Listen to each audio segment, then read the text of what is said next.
హైదరాబాద్ లో జరగబోయే మనీ మంత్ర money manifestation classes కి ఇప్పుడే కాల్ చేసి రిజిస్టర్ అవ్వండి. Hi viewers, India's largest digital media network Suman టీవీకి స్వాగతం. ప్రస్తుతం మనతో ఉన్నారు motivational speaker and language trainer Vijaya Bangaru Amma. So నిన్న అంటే ఈ కాలంలో కూడా వరకట్నం కోసం ఇంత దారుణంగా చంపడాలు ఉన్నాయా అంటే నిజంగా చాలా బాధాకరమైన విషయం. ఒకసారి అమ్మతో దాని గురించి మాట్లాడదాం. అమ్మ నమస్తే. నిజంగా అంటే ఆ వీడియో చూస్తూ ఉంటే ఎంత బాధేస్తుంది అంటే ఇప్పుడు నాకు మిమ్మల్ని అడగడానికి కూడా నేను చాలా సార్లు తడబడుతూ ఉండాల్సి వస్తుంది. నేను ఆ వీడియో చూసినప్పుడు మీరు ట్రస్ట్ మీ, నేను నిజంగా నా కళ్ళ పడి నిజంగా ఆ వీడియో చూసినాక ఏడవని వాళ్ళు ఉండరేమో అమ్మ. అసలు అంత అంటే మనుషులు ఇంత దిగజారిపోయి డబ్బుల కోసము ఇంత ఇది చేస్తారా అనేది. మామ, అత్త, మరిది ముగ్గురు కలిసి చంపడం. హస్బెండ్ కూడా కొట్టి చంపేశారు. ఎంత భయంకరం అంటే మనం అనుకున్నామండి రాధగారు, చాలా వీడియోస్ చేశాము. ఈ మధ్యలో వరకట్నం వేధింపులు లేవు, వరకట్నం చావులు లేవు. అంటే ఇది వరకు ఉండేది కట్నం తీసుకురాలేదని, ఏదో ఎప్పుడో పెళ్ళప్పుడు ఏదో ఒప్పుకున్నారు, ఇంకొక 10,000 పెండింగ్ ఉన్నాయి, 50,000 పెండింగ్ ఉన్నాయని సతాయించేది మనమైతే విన్నాము. కానీ నేనేమనుకున్నానంటే అంటే మామూలుగా జనరల్ గా ఇప్పుడు వరకట్నం వేధింపులు తగ్గిపోయినవి, వేధింపులు అయితే ఉన్నాయి కానీ ఇంకొక రగా అనుకున్నా. కానీ మనం నిన్న జరిగిన సంఘటన చూసిన తర్వాత నిజంగానే లిటరల్ గా నాకైతే నిజంగా ఏడుపు వచ్చింది అనమాట. మహబూబాద్ లో జరిగిందండి దారుణం. ఒకసారి అమ్మని అడిగి తెలుసుకున్నా. అంటే ఇప్పుడు మనం చూసి వింటుంటేనే మనకు అంత బాధగా ఉంటే, ఆ అమ్మాయి లిటరల్ గా అనుభవించిన అమ్మాయికి ఎంత ఇదిగా ఉంటుందండి. అసలు ఆ అమ్మాయికి అంటే కట్నం ఇవ్వలేదని కాదండి, అమ్మాయికి 4 సంవత్సరాల కిందట 5 సంవత్సరాల కిందట పెళ్ళైనప్పుడు కట్నంగా 50 లక్షలు ఇచ్చారు, ప్లస్ 40 తులాల బంగారం ఇచ్చారు. చాలా అట్టహాసంగా వాళ్ళు అంటే వాళ్ళ స్థాహతకు మించి, వాళ్ళ స్థాయికి మించి అమ్మాయికి పెళ్లి చేశారు. పెళ్ళైన తర్వాత ఆ అమ్మాయికి 2 పిల్లలు పుట్టారు, ఒక అమ్మాయి ఒక అబ్బాయి. సో కాకపోతే ఆ కట్నం అంటే అప్పట్లో ఏదో ఇస్తాము అన్నది ఏదో వీళ్ళకి పెండింగ్ ఉందట, అది ఇవ్వలేదు. సో అది ఇవ్వలేదు అన్నందుకు అసలు మీరు ఏమి ఇవ్వలేదనే దానికి వచ్చేసి ప్రతిరోజు నువ్వు పోయి డబ్బులు తీసుకురా, నువ్వు పోయి మాకు డబ్బులు కావాలి, మాకు బంగారం కావాలి, మీ అమ్మగారింటికి వెళ్ళి తీసుకురా అంటే వాళ్ళు అమ్మాయి చెప్పింది లేదు. అంటే పెళ్ళప్పుడే మీకు ఇంత ఇచ్చాం కదా, మీ అంటే పెళ్ళిళ్ళు అంటే డబ్బులు లేకుండా నేను రాలేదు మీ ఇంటికి, నేను అన్ని డబ్బులు తీసుకొని ప్లస్ మీ కట్నం ఇచ్చి నా బంగారం తెచ్చుకొని కూడా నేను వచ్చాను అని అమ్మాయి ఎంత చెప్పినా కూడా అంటే వీళ్ళందరూ ఎవరు అత్తగారు ప్లస్ మామయ్య, మరిది ప్లస్ హస్బెండ్, నలుగురు ఒకటైపోయారు. ప్రతిరోజు ఆమెను వేధించడం. ఏమని, నువ్వు తీసుకురా, నువ్వు పుట్టింటికి వెళ్ళి డబ్బులు తీసుకురా అంటుంటే అమ్మాయి చెప్పింది నేను అంటే ఇంకా మా వాళ్ళు చేశారు కదా, స్థాయికి మించి చేశారు, నేను ఇంతకంటే ఇంకేం తీసుకురాలేను, ఎందుకు నన్ను ఇంత బాధ పెడుతున్నారు అంటే కూడా అంటారు కదండి. ఇప్పుడు ప్రాణం పోయే వాళ్ళకు తెలుస్తుంది ఆ బాధ, ప్రాణం తీసే వాళ్ళకు తెలియదండి. ఇప్పుడు బాధ పెట్టే వాళ్లకు, బాధపడే వాళ్ళ బాధ తెలియదండి కదా.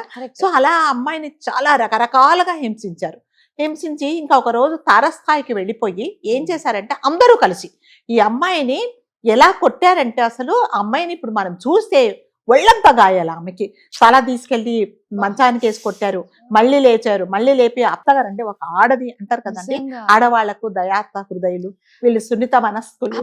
తర్వాత 2 పిల్లల్ని అదే కదా మన అంటే ఆడవాళ్ళంటే చాలా వెన్నలాంటి హృదయం ఉంటుంది వీళ్ళకన్నా అన్నది మనము ఆడది అదే కదా. జుట్టు పట్టుకొని ఆ అమ్మాయి ఆమె జుట్టు పట్టుకుంటే అత్తగారు, ఈ మామగారు ఏం చేస్తారంటే కాళ్ళతో తన్నేశారు అమ్మాయిని కడుపులో. అంటే ఎక్కడ విచక్షణారహితంగా అంటే ఒంటి మీద ఎక్కడ స్పేస్ ఎవరికి వీలైతే అంత కొట్టేసి అమ్మాయిని గాయపరిచారు. ఆ అమ్మాయి ఏం చేసిందంటే ఇంకా లాస్ట్కు తట్టుకోలేక పరిగెత్తుకుంటా రూమ్లోకి వెళ్ళిపోయింది. రూమ్లోకి వెళ్ళి గొళ్ళెం పెట్టేసి ఒక ఫ్రాక్షన్ ఆఫ్ సెకండ్స్ అమ్మాయికి టైం దొరికితే లోపలికి వెళ్ళి వాళ్ళ నాన్నకి పొంచిస్తుంది, నాన్న నన్ను కొట్టి చంపేస్తున్నారు నాన్న, మీరు ఒకసారి రండి అన్నది. అయితే అంత లోపల వీళ్ళు ఏం చేశారంటే ఒక గుణపం తీసుకొని తలుపులు బద్దలు కొట్టేశారండి. బద్దలు కొట్టేసి మళ్ళీ అమ్మాయిని కొట్టడం మొదలు పెట్టారు. నువ్వు మీ నాన్నకు ఫోన్ చేస్తావు, ఎవరు వస్తారో రమ్మని, అందరూ సవాలే పోవాలి ఇక్కడి నుంచి అన్నట్టుగా. అంటే అంటారు కదండి, ఒక కిరాయి గుండాల్లాగా లేకపోతే ఒక రాక్షసుల్లాగా అమ్మాయితో ప్రవర్తించారు. లాస్ట్కి అమ్మాయి స్పృహ తప్పి కింద పడేలాగా కొట్టినప్పుడు వెంటనే వాళ్ళ నాన్న వాళ్ళ అన్నయ్య ఇద్దరు వచ్చారు. అప్పటికే పాపం వాళ్ళ నాన్నగారికి ఒంట్లో బాగలేదట, అయినా కూడా వచ్చారు. ఏంటి మా అమ్మాయిని కొట్టి చంపేస్తారంటే అవును కొడతామనేసి ఆమె ముందరే, ఆ అమ్మాయి ముందరే వీళ్ళ నాన్నను వీళ్ళ అబ్బాయిని వీళ్ళ అన్నను కూడా కొట్టారు వాళ్ళందరూ. అంతమంది కొడితే అంటే అలా అటాక్ చేసినప్పుడు అండి, ఇది సినిమా కాదు, మనం మళ్ళీ వెదురు ధనధనం అని కొట్టడానికి. కానీ వాళ్ళు ఏమనుకున్నారంటే కొడుతున్నారు కదా, మనం వచ్చి కూర్చొని మాట్లాడదామనే దాంతో వచ్చారు. కానీ వీళ్ళని కూడా కొట్టేశారు. ఎవరిని, నాన్నగారిని కొట్టారు, అన్నయ్యని కూడా కొట్టారు. వాళ్ళ అన్నయ్యకు అసలు ఒంట్లో బాగోదట పాపం. అతన్ని కూడా కడుపులో పిడిగుద్దులు గుద్దేశారు. ఇంకా అంతేనండి, ఇక కొట్టడమే, ఇంకా దానికి ఇంకే పరాకాష్ఠకు చనిపోయింది. అప్పుడు వాళ్ళ నాన్న ఏం చేశారంటే ఒక పరిస్థితిలో ఆయన స్పృహ తప్పి పడిపోయాడు. పడిపోతే ఆ పడిపోయినప్పుడన్నా అరే ఇదేంటి చనిపోతాడేమో అన్న భయం లేకుండా ఒక వాళ్ళ మామయ్య గారు గొంతు పిసుకుతే మళ్ళీ వాళ్ళ అబ్బాయి వాళ్ళ వాళ్ళ హస్బెండ్ కాళ్ళతో అంత మొహం తొక్కేశాడు అనమాట. అమ్మాయి వాళ్ళ తండ్రిని అమ్మాయి వాళ్ళ తండ్రిని తొక్కేశారు. ఇంకా ఈ అన్నయ్య ఏమో పడిపోయాడు. దెబ్బలు దెబ్బలు దెబ్బలు అసలు, అంటే అంతమంది అటాక్ చేశారు. అప్పుడు ఏమైందంటే ఇంకా ఈ అమ్మాయికి ఇక కాళ్ళు పట్టుకుందంట. అత్తయ్య మా నాన్నని చెప్పకండి, చనిపోతాడు, ప్లీజ్ ప్లీజ్ వదిలిపెట్టండి అని అంటే కూడా అసలు వదిలిపెట్టలేదంట. అంటే నోరు తెరవకుండా కొట్టేశారండి ఆయనని. లాస్ట్కి ఏం చేశారంటే పాపం వీళ్ళిద్దరు అన్నయ్య ఈ అమ్మాయి కలిసి, అంటే అప్పటికే అతను స్పృహ తప్పాడు. ఇంకా ఐ థింక్ అప్పటికే స్పాట్ డెడ్ ఉండొచ్చు. బైక్ మీద తీసుకెళ్లి ఇద్దరు కూర్చోబెట్టి తీసుకెళ్తే మధ్యలోనే చనిపోయాడు. అంటే మనుషులు అంత రాక్షసత్వంగా బిహేవ్ చేయడానికి అసలు అంటే వాళ్ళని మనం ఏమని వర్ణించాలో కూడా తెలియదు. సరే వాళ్ళని పట్టుకున్నారు, రిమాండ్కి పంపించారు, జైలు శిక్ష పడుతుంది, శిక్ష అంత కాదు.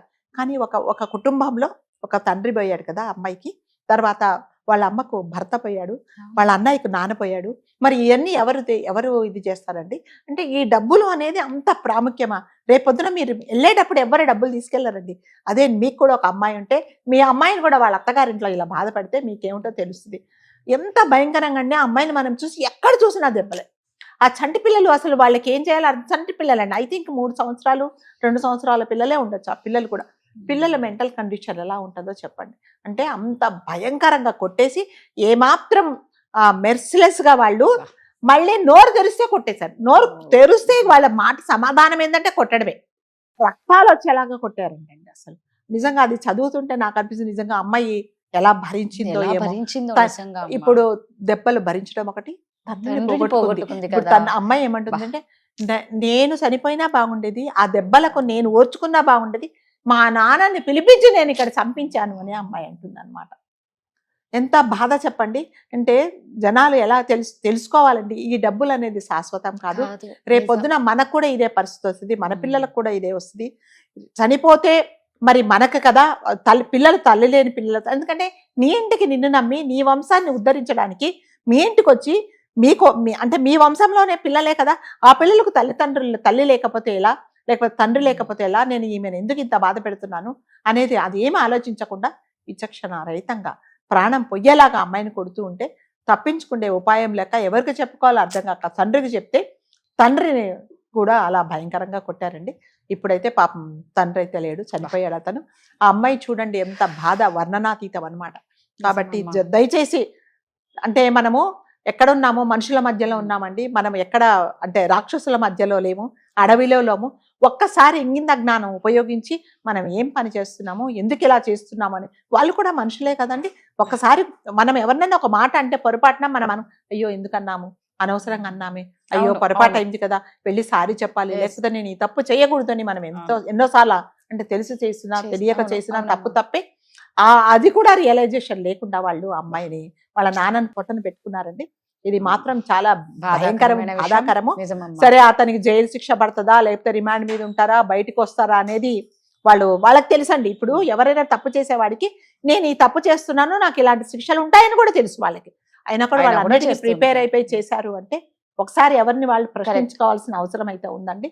దయచేసి మీకు ఏదన్నా ఉంటే మాట్లాడుకోండి, మీకు ఇంకా డబ్బులు కావాల్సింటే కూర్చోబెట్టి మాట్లాడండి. మీరు ఆ అమ్మాయిని అంత బాధ పెడితే రేపొద్దున మన పిల్లలు ఆడిన పరిస్థితుల్లో ఎలా ఉంటుందో అని దయచేసి ఆలోచించండి. చాలా చక్కగా చెప్పారు. Thank you.